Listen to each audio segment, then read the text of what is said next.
नमस्ते विद्यार्थी मित्रों, पाठक स्कूल ऑनलाइन एजुकेशन में आपका स्वागत है। आज मैं कक्षा 5 विषय हिंदी पढ़ाने जा रही हूँ और हमारा आज का जो विषय है हिंदी और टास्क है 5वां। आज 5वां लेक्चर में लेती हूँ। हम अगले चौथे टास्क में विद्यार्थी मित्रों काव्य 10 सीखो पढ़ चुके थे। अब हम सीखो काव्य समझौती करने के बाद आज अभ्यास के प्रश्न और स्वाध्याय के प्रश्न समझेंगे। तो आप पुस्तक लेकर ही बैठे होंगे और मेरे साथ प्रश्न 1 आप बारी बारी से समझिए। बराबर है। प्रश्न 1 मैं शुरू करती हूँ। तो पहला प्रश्न है, पढ़िए और बोलिए। विद्यार्थी मित्रों, हमें ऊंची आवाज़ में ये शब्द है वो पढ़ना है, क्योंकि उसमें अर्धचंद्र बिंदी आती है। उसका स्वर कैसे होता है शब्द का वो हमें देखना है। तो मैं बारी बारी से पढ़ती हूँ, आप भी अपनी पुस्तक के साथ ये शब्द को पढ़ना है। तो हंसना, भौरा, स्वदेश, तड़प कर, अंधेरा, पृथ्वी, धुआं, ऊंचा। बराबर है। ये शब्द हम देख चुके हैं। उसके आगे प्रश्न दूसरा हम देखें। तो दूसरे प्रश्न में कविता का सामूहिक और व्यक्तिगत गान कीजिए। देखो विद्यार्थी मित्रों, स्कूल तो शुरू नहीं है, क्लास में हम सब समूह में नहीं बैठे हैं। तो हमें क्लास में होते तो सब साथ में ये सरस मजान, ये सबसे सुंदर जो सीख काव्य है वो हम गाकर समूह गान करते। पर कोई बात नहीं, व्यक्तिगत गान अपने घर में आप कर लेना। पुस्तक में फिर से एक बार कविता आपको पढ़नी है वो पढ़ लेना। मैंने कविता गाकर आपको समझा भी दी है। बराबर है। अब हम प्रश्न तीसरा देखें। तो तीसरे प्रश्न में प्रश्न के उत्तर दीजिए। देखो विद्यार्थी मित्रों, अब हम प्रश्न के उत्तर समझेंगे। पहला प्रश्न है, कविता में प्रकृति के किन किन तत्व की बात की गई है। जो कविता हमें अच्छी तरह से याद होगी तो हमें इस प्रश्न का उत्तर आएगा।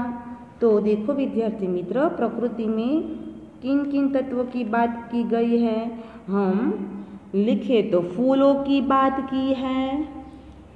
फूल, भौरा, भौरे से भी कुछ सीखने को मिलता है।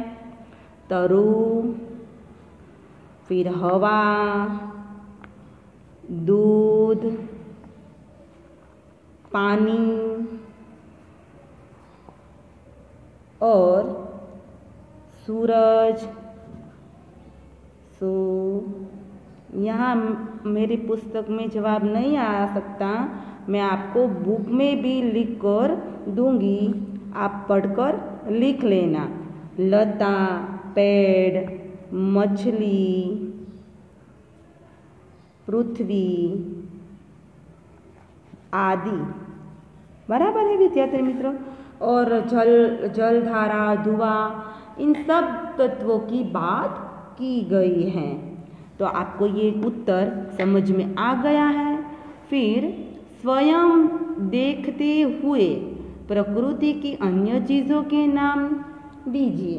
देखो विद्यार्थी मित्रों, ये सब प्रकृति के चित्रों के बारे में हमने कविता पढ़ी है, पर हमने जो देखे हैं प्रकृति के रूप उसके बारे में हमें लिखना है। तो मैंने देखा है नदी, मैंने नदी देखी है, आपने भी देखी होगी ना। झरना देखा है।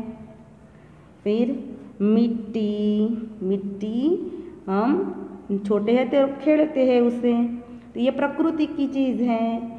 पशु पंखी। बराबर है।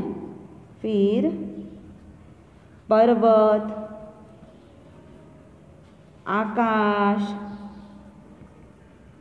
ये सब चंद्र मैंने देखे हैं आदि। आप इस तरह लिख सकते हैं। बराबर है। फिर प्रश्न चौथा देखें हम, तो किससे क्या सीखे सोचकर बताइए। तो विद्यार्थी मित्रों, हमने कविता में प्रकृति के विभिन्न जो तत्व हैं इनमें से कोई ना कोई सीख मिलती है वो पढ़ चुके हैं।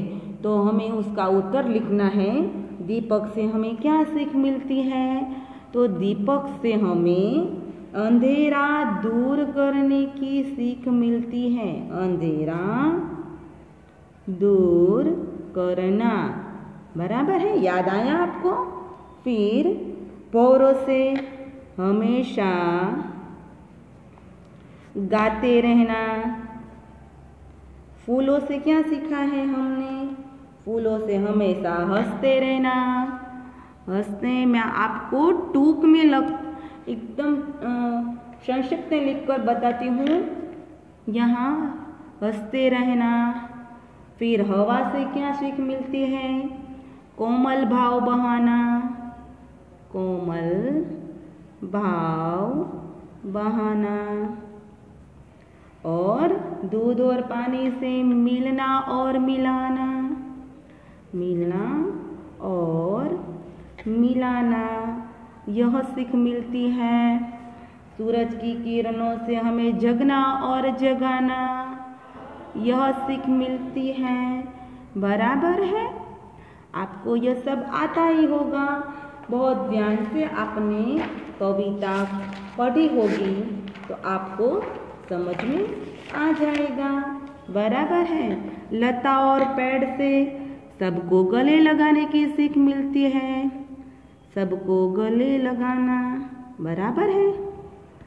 फिर धुएं से हमें सीख मिलती है ऊंचे चढ़ना, उन्नति के शिखर पर बढ़ते रहना, बराबर है। मछली से हमें सीख मिलती है स्वदेश के लिए तड़पकर मरना, बराबर है। हमारा देश है उसकी भावना व्यक्त की है। जलधारा से जीवन पथ में आगे बढ़ने की सीख मिलती है।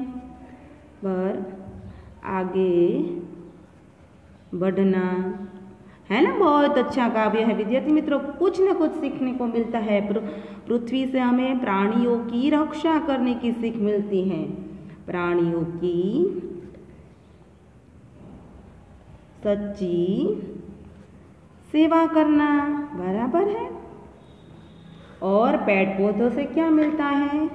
दुख में भी धीरज धरना, में भी धीरज धरना, यह सीख मिलती है। बराबर है। फिर 5वां प्रश्न देखें तो हम निम्नलिखित वाक्यों के उदाहरण के अनुसार लिखिए और स्वर भर देखकर पढ़िए। विद्यार्थी मित्र, बोलने में हमें कहाँ भार देना है, किन शब्द पर स्वर भार देना है, वो एक वाक्य में हम देखें। तो पहला है, मैंने कल आपको यह किताब दी थी। यह सादा और सरल एक वाक्य है। जो हम मैंने शब्द पर भार देकर यहाँ बढ़े तो मैंने कल आपको यह किताब दी थी।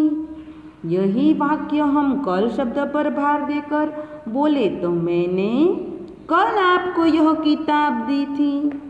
और फिर तीसरा शब्द जो आपको, उस पर भार देकर बोले तो वाक्य कैसे बनता है? तो मैंने कल आपको यह किताब दी थी। यह शब्द पर भार देकर बोले तो मैंने कल आपको यह किताब दी थी। और लास्ट में दी थी जो क्रिया है उस पर भार देकर हम वाक्य बनाए तो मैंने कल आपको यह किताब दी थी। तो आपको समझ में आ गया कि पढ़ते समय आपको किन किन शब्दों पर भार देना है। बारी बारी से एक एक शब्द पर भार देकर बोले तो वो वाक्य के अर्थ में हमें समझ में आ जाएगा। तो विद्यार्थी मित्रों, यह प्रश्न 5वां है, वो आपको लिखना नहीं है। आप बारी बारी से सभी वाक्य भार देकर शब्द में फिर से दोहराना है, पढ़ना है। तो आप घर पर यह कार्य कर लेना। ये पहला वाक्य मैंने आपको बता दिया है। इसी तरह ये 4 वाक्य हैं। इसमें से देखो मैं आपको 5वें वाक्य के बारे में बता देती हूँ, तो आपको दूसरा, तीसरा और चौथा आ जाएगा। बराबर है ना। तो 5वां वाक्य है, मैं कल रामपुर गया था। ये सादा वाक्य है। मैं भार देकर बोलूँ तो मैं कल रामपुर गया था। कल पर भार देकर बोलूँ, मैं कल रामपुर गया था। अब मैं रामपुर शब्द पर भार देकर बोलूँ तो मैं कल रामपुर गया था। अब मैं गया था शब्द पर भार देकर बोलूँ तो मैं कल रामपुर गया था। तो इस तरह से आपको बारी बारी से स्वर भार देकर वाक्य बोलने हैं, लिखना नहीं है। बराबर है। क्योंकि हमें समझ में आ गया है, तो ये अभ्यास के 1 से 5 तक के प्रश्न हम देख चुके हैं। अब हम स्वाध्याय के प्रश्न सही जोड़ मिलाइए। पहला प्रश्न देखें तो फूल से हमें हंसने की सीख मिलती है, यह पहला है। जलधारा से हमें क्या सीख मिलती है? जीवन पथ पर आगे बढ़ने की। हम अभ्यास में लिख चुके हैं ना विद्यार्थी मित्रों, बहुत आसान है। जीवन पथ में आगे बढ़ने की सीख मिलती है। मछली से हमें देश के लिए तड़प कर मरना, यह सीख मिलती है। पृथ्वी से सच्ची सेवा करना, यह चौथा जवाब आएगा। और धुआं से उन्नति के शिखर पर आगे बढ़ने की सीख मिलती है। तो स्वाध्याय का यह पहला प्रश्न हम देख चुके। अब हम निम्नलिखित प्रश्न के उत्तर लिखें। दुख में हमें क्या करना चाहिए? तो दुख में हमें हिम्मत नहीं हारनी चाहिए। हमें हिम्मत नहीं हारनी चाहिए। बराबर है विद्यार्थी मित्र, यह जवाब आएगा। और हमें धीरज रखनी है, धीरज धरनी है। बराबर है, धीरज धरना चाहिए। सूरज की किरणों से हमें क्या सीख मिलती है? तो सूरज की किरणों से हमें यह सीख मिलती है, हमें स्वयं जागकर दूसरों को भी जगाना है, दूसरों को भी जगाना चाहिए, यह सीख मिलती है। बराबर है। तीसरा है कोमल भाव बहाना से हमें क्या सीख हमें कौन देता है? तो कोमल भाव बहाने की सीख हमें हवा से मिलती है। तो हवा के झोंकों से, हवा के झोंकों से हमें कोमल भाव बहाने की सीख मिलती है। बराबर है विद्यार्थी मित्रों, बहुत आसान प्रश्न के उत्तर है। अंधेरा कौन दूर करता है? तो अंधेरा दीपक उजाला फैलाकर अंधेरा दूर करता है। बराबर है। फिर कविता में से निम्नलिखित भावार्थ वाली पंक्तियां ढूंढकर लिखे। विद्यार्थी मित्रों, ये जो शब्द के भावार्थ बताए गए हैं उनमें से हमें पंक्तियां लिखनी है। तो पहले है सुख हो या दुख हो, हमें हमेशा हंसते रहना चाहिए। तो उसका भावार्थ हम कविता में देखें विद्यार्थी मित्रों, तो यह आएगा कि देखो यह आया है, फूलों से नित हंसना सीखो, भौर से नित गाना। तो यहाँ हमें लिखना है फूलों से नित हंसना सीखो। बराबर है। ये काव्य पंक्ति है, उसका भाव है। बराबर है। हमें हर एक प्राणी की सेवा करनी चाहिए। तो यह पृथ्वी के बारे में है। तो पृथ्वी से सीखो प्राणी की सच्ची सेवा करना, यह पंक्ति लिखनी है। पृथ्वी से सीखो प्राणी की सच्ची सेवा करना। बराबर है, ये हुई काव्य पंक्ति। फिर हमें सदैव प्रगति करनी चाहिए, तो ये दुओ से हमें ये बात सीखने को मिलती है। तो ये पंक्ति आएगी, दुओ से सीखो हरदम ऊंचे ही पर चढ़ना। बराबर है। तो बारी बारी से काव्य पंक्ति इस तरह भावार्थ के सामने हम लिखेंगे। तो ये जो चौथा वाक्य है, हम सबसे मिलजुल कर रहना चाहिए। ये हमें कौन सिखाता है? तो ये मिलजुल कर रहने की बात दूध और पानी से हमें सीखने को मिलती है। तो यह काव्य पंक्ति ऐसे बनेगी, दूध तथा पानी से सीखो मिलना और मिलाना। बराबर है, मिलना और मिलाना। हमें काव्य पूरा याद होगा विद्यार्थी मित्रों, तो आसानी से हम उत्तर फटाफट लिख सकते हैं। बराबर है। तो आपको काव्य कंठस्थ करना है और उसके भावार्थ को भी समझकर हमें प्रश्न के उत्तर लिखने हैं। तो स्वाध्याय का प्रश्न सही जोड़ मिला, ये पहला, प्रश्न के उत्तर वो दूसरा, और पंक्ति के भावार्थ ये 3 प्रश्न हम देख चुके हैं। अब जो प्रश्न चौथा है विद्यार्थी मित्रों, उसमें हमें क्या करना है? तो चौथे प्रश्न में हमने आपको वीडियो 3 में विद्यार्थी मित्रों समझाया था कि संज्ञा, विशेषण और क्रियापद शब्द वाक्य में कहाँ होते हैं। तो हमें कोई भी वाक्य लेकर ये शब्द ढूंढ कर यहाँ लिखना है। हम वाक्य कहाँ ढूंढे, ऐसा हमें सोच में आए तो जो यहाँ लिखा है कविता में से संज्ञा, विशेषण और क्रियापद शब्द ढूंढना है। क्योंकि कविता में कहीं सारे नाम हैं प्रकृति के, और वो कोई ना कोई अपनी विशेषता बताता है और वो क्रिया भी करता है। तो कविता में से ही हमें ये शब्द मिल जाएंगे।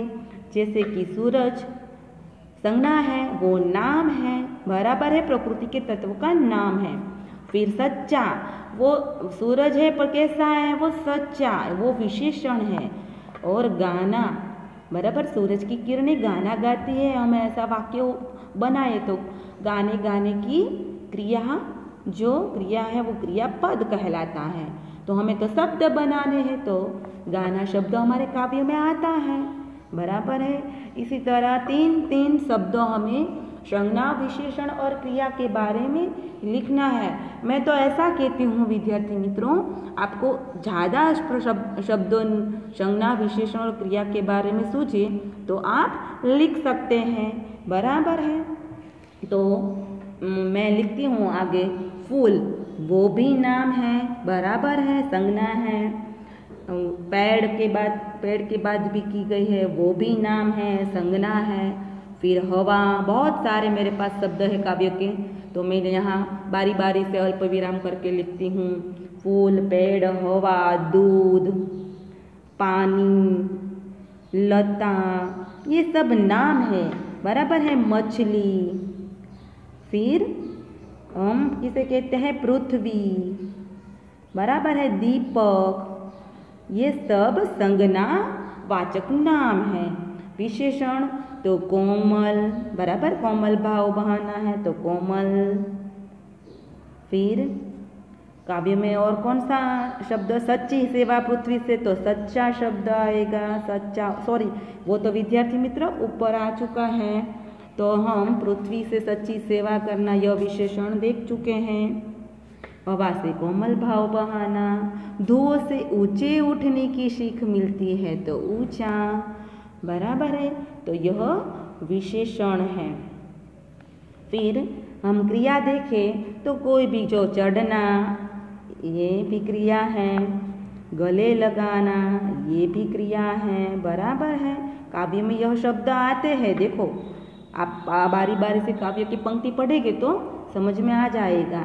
बढ़ना, झुकना, मिलना, जगना, ये सब क्रिया है, बराबर है। अब उपर्युक्त कोष्टक में से विशेषण और क्रिया जो शब्द लिखे हैं, देखो विद्यार्थी मित्र, विशेषण और क्रिया जो शब्द लिखे हैं उनका वाक्य प्रयोग कीजिए। तो पहला जो शब्द है उदाहरण के तौर पर यहाँ बताया है, मोहन सच्चा बालक था।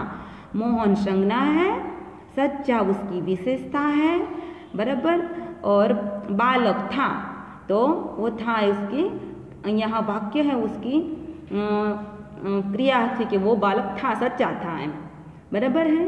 वर्तमान और भविष्य काल, भूतकाल की बात बताई गई है। रीटा गीत गाती है, तो गाती है वो क्रिया है।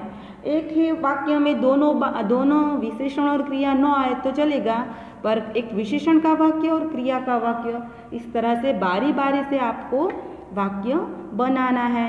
जैसे एक और वाक्य में आपको बनाते हुए सिखाती हूँ। क्रिया के वाक्य बनाइए, विशेषण का एक वाक्य बनाइए। तो गिरनार ऊंचा पर्वत है, ऐसा बनता है ना। गिरनार, हम यहाँ पर्वत शब्द के बारे में वाक्य बनाए तो गिरनार ऊंचा पर्वत है, तो ये ऊंचा शब्द है वो विशेषण है। बंदर पेड़ पर चढ़ता है, तो यहाँ चढ़ने की क्रिया बताई गई है, तो ये क्रिया वाला वाक्य है।